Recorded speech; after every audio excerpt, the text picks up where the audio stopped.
Hello.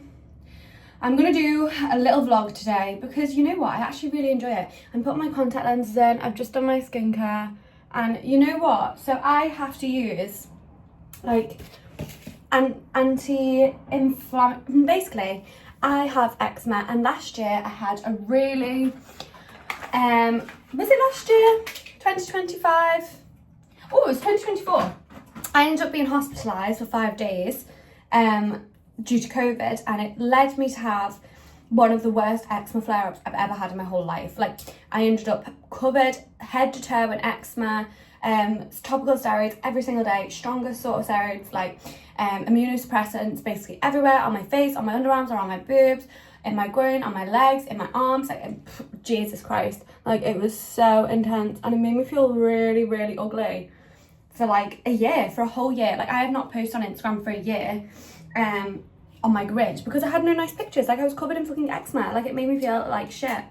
So now that I'm sort of coming out of it, I can feel myself coming out of it, which means I'm having to use like my creams a little bit less and things like that, but still every now and again I just like to top it up because I am not willing to go through that again, basically. Like, I actually refuse. So today I can feel myself breaking out a little bit on my forehead, just there, and it might be because I've been drinking a little bit.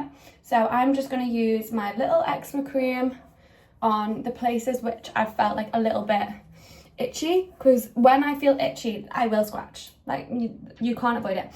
If you've got eczema, you know, girl, like if you've got an itch, you've got to fucking scratch it. Like, it's not like people are like, stop scratching. I'm like, yeah, I would stop scratching, but it's a fucking thing. Like, if I could stop scratching, I would stop scratching. That is beside the point. So, moral of the story, I'm finally coming out of it. I'd say, what are we? We're well over a year. We're about 18 months past that phase. And I'd say, well, I went through this year, I actually ended up purchasing, what did I buy? Oh, I rented like the eczema lights, like the narrowband lights that you can get, that they actually use in hospital for eczema treatment, because I was like so fucking fed up with it. I was going to the dermatologist all the time. I was spending £180 a pop at the dermatologist, and I was like, this is unsustainable. Like, this is actually, like, I keep coming, you keep telling me to use more steroids. I use more steroids and I stop using the steroids and it comes back, bitch. So like, give me the answers, give me a more permanent solution. And they didn't have one because it's just an inflammatory condition, and that's just what it is. So wait there, I'm gonna go get my toothbrush. So I'd say I'm in a really good place at the moment, touch wood, and I'm just gonna stay on top of it. Like, if I feel a small bit, I'm gonna preemptively use steroids. So hopefully I don't have to do like a full course again, because a full course can be like 2-3 weeks of steroids, and I literally can't be bothered doing that. So I'm just gonna brush my teeth. Right. So this is like a quick little bedroom tour. I am so obsessed with my new place. I feel like I can really settle here. So I'm living in Chester at the moment. And living in Chester for me, like, I work here. I've worked here for coming up to 2 years. And I was commuting for a long time. And I literally just thought to myself, like, fuck this, I'm not commuting anymore. I want to live there. Like, I'm a big girl. I've got big girl money. And I debated, I went back and forth for a while. Like, am I going to do a house share? Am I going to do this? Am I going to do that? And then I thought, girl, live on your own. So I moved into like a little country house, like somewhere in outside of Chester, basically, like 20 minutes into the centre of Chester, but there's no public transport unless it's the bus, and the bus takes like 40 minutes to get here. So I'm not a bus girl, so I drive all the time, and I was just so fed up with driving. And then this flat came on the market, and I literally jumped at it. Like, I only lived in that house for 6 months, but the rent was too expensive, it was too out the way, and I'm like 100% convinced that there was a ghost in there. But I also like don't know if it was a ghost. I just know that I felt very uneasy there. Like, I never really settled into that house, whereas this house, I feel like I've come in and instantly just settled. Like, it feels like home straight away. And I think it helps as well because my friends want to come and visit. Like, I'm in the centre of town, we can go out, we can walk places, there's shops all the way down there. Like, I'm literally a 7-minute walk into town, I'm a 5-minute walk to the station, I'm a 5-minute walk to the bus stop. Like, it's actually unreal. So like this weekend, my second weekend in the flat, I literally had 3 friends stay over. Like, how fucking sick is that? So I've gone from being like a little Millie No mates to actually having people in my life that actually want to come and spend time here and spend time with me, which is so, so lovely. Because, oh my God, I'm such an oversharer. I feel like I'm oversharing so much. I'm so shocked that I've actually found like a background that I kind of like. Where do I kind of like it? Where do I kind of like it? That is the question. Like, I wish I could leave my hair natural, but I'm not gonna. I'm gonna fry it instead. I've just sprayed heat protectant on it. I'm literally gonna do the quickest curls known to man, just to get like a little bit of blue going on. A little bit of blue. One.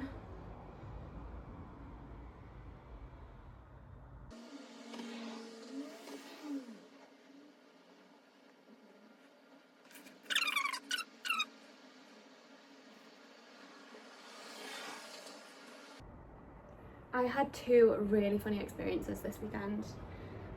One of them, I was rejected by lesbians. I was so rejected by lesbians. They so accepted me at first, and then I was like, it turns out they were on a date and they were both flirting with me and I was flirting with them back, and we were having the best time. Like, we were all dancing together, like, it was so much fun. And then at the end I was like, girls, like, can you tell like I'm a little bit and they're like, yes girl, you've been flirting with us so hard all night. And I was like, hell yeah. I was like, okay, so it's working. Like, you didn't think I was being friendly? And they're like, no, like, you were flirting with us. I was like, ah! Okay. And then the girl gave me her Instagram and I was like, you're on a date, like, I feel awkward taking your fucking Instagram, do you know what I mean? And then the other girl who she was on the date with, bearing in mind, like, I'd seen the necking and like all sorts of kissing, so like I didn't want to, you know, I just didn't want to take it. Like, I didn't want to take the girl's Instagram. Like, I felt so awkward. Like, it was fun just flirting. And then she was like, take my Instagram, and I was like, girl, like, you know, you're on a date. And then the other girl was like, you're just straight, you're as straight as they come, you're not gay, you're straight. And I was like, oh, I was like that, oh, I was like, okay. And I just literally ran away. I ran the fuck away. I was like, that is so awkward. I was like, that has hurt my feelings. That's made me feel so awkward, because I felt like I finally had like a little bit of confidence. Do you know what I mean? I was like, I'm smashing this. I was like, I'm living my best life, I'm having so much fun. And then I was so shocked at that. I was like, that's so awkward. But then I was like, was she just saying that because it was her girlfriend that she was on a date with who gave me the Instagram? Like, was that just something? I don't know, but it was quite funny anyway. I thought it was a funny experience. And then I also, on that same night out, me and my friend went to like a little bar in Chester, which was not cheap. It was not a cheap bar at all. Like, it was so expensive. Like, they have £50 cocktails on the menu because they'd use like bottles of gin that were like ancient, like from the 1980s. Do you know what I mean? Like, they were like, this is age-old liquor. This is liquor for you, and this is liquor. Like, you can't afford this, basically. You can't afford this. And you know what? You're right. Like, I can't afford that. So me and my friend shared a bottle of wine, and then we ended up talking to some guys on the table next to us, and they covered our tab. I was like, that is so fierce. I was like, that's so fierce. They literally paid for the £80 bar tab. I was like, oh my god, yes. I was like, I love that. That's made this night out so much more affordable. I was like, thank you, God. Thank you, God. Thank you, God.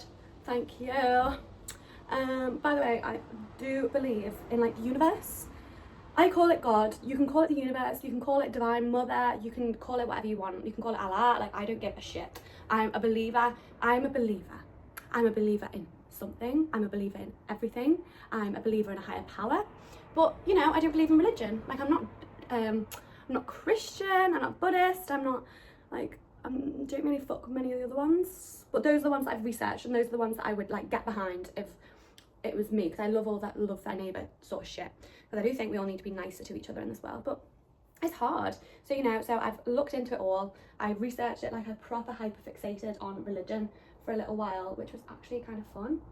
no lie. Like, I just think it's an interesting thing to study or to get your head around, because, you know, religion affects so many things in this world. Like, it affects politics and the powers that be, and it's how people control others with religion. So I do think it's worth being educated on different types of religion, especially if you live in like a multicultural city. Like, you need to sort of know what's going on, and you need to appreciate everyone's religion and their viewpoints, because it does affect you. Like, it's such a big part of life, and just because you don't believe in God doesn't mean that you've got the right to tell others what they can and can't believe in. Like, everyone can just believe in whatever the fuck they want to. That fella who runs the spaghetti monster thing, like, do you all remember? So basically, I don't even know if I can explain it properly. I think a fella set up like a new religion to prove like that anyone can do it, sort of thing, and like if you believe in something, like it's got to be recognised by the state, sort of thing. So he set up something called like the spaghetti monster, and like people joined his like party to like believe in the spaghetti monster altogether, and I just thought that was so funny. And I think he actually ran in like political parties at some point as well. Like, he was living his best life as the spaghetti monster man. Someone can fact check me on that. Like, I'm not 100% certain about that at all, but I do have a vague memory, and it's a vague memory, not just fact at the end of the day. Who knows? I'm curling my hair. Oh, so what was I gonna say? Oh, so I ended up meeting this like really cute lad, and he was actually gorgeous, like actually gorgeous. I don't say that about many men.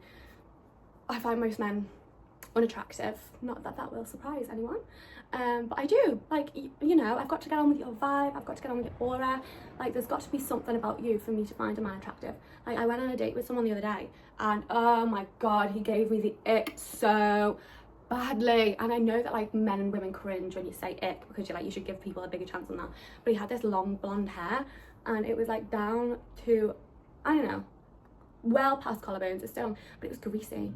It was greasy. He kept running his hands through it, and he kept twirling his hair and his fingers, and like he was rolling up his sleeves to show me like his forearms, and I just found it so cringe. Like, if he was more attractive, maybe I would have found it sexy, but I think it's because he was purposefully doing it that I was like, this is genuinely one of the biggest icks I've ever experienced in my whole life.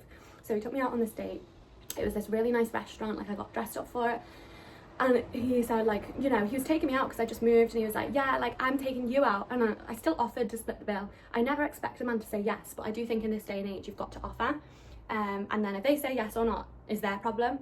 But I would be offended if a man said yes. Like, you've invited me here, I've taken my time, I've gotten ready, I've shown up, and yeah, so the bill came to like £100, and I was like, do you want to split? And he was like, no, I'll pay, unless you want to split the bill. And I thought, you took me here. No. No, you can pay, babe. You can pay. You're like 10 years older than me. You can pay the fucking bill.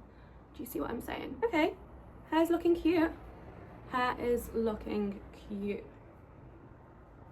I always forget that I can curl my hair that way. Like, I always tend to do it the Scouse way, which is like bottom up. But I do think this sort of wave actually suits me much better. Like, I feel like it's more face framing, and I feel like it works better with this length of hair that I've got at the moment. Now I'm just like sort of clamping through the top bit to just like give it a little bit of life. This will fall out because my hair's really healthy at the minute, and which is great, not complaining, but the thing about healthy hair is that it just does not hold a curl in the same way. Like, I have to use product in it and things to get it to stick a little bit more, so I might actually put some like sea salt spray in to give it like a bit of grit. Oh, ignore me, I keep my hair products underneath my bed. So it's in reach, you know, it's not totally inconvenient. I've got so much hair stuff.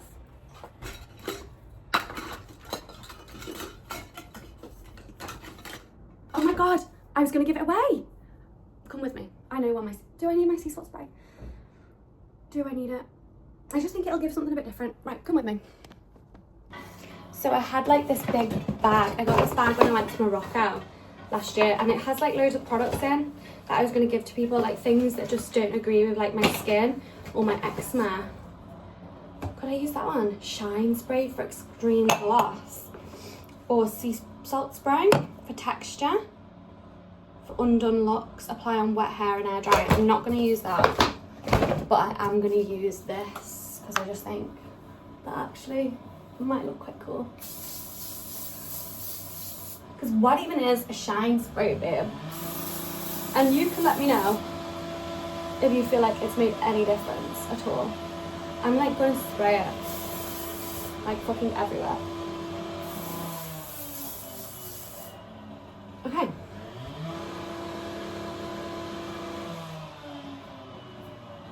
you know what? I actually do feel like that made a difference. Babe, welcome back. She's coming back into the collection. Okay, so this is my outfit today.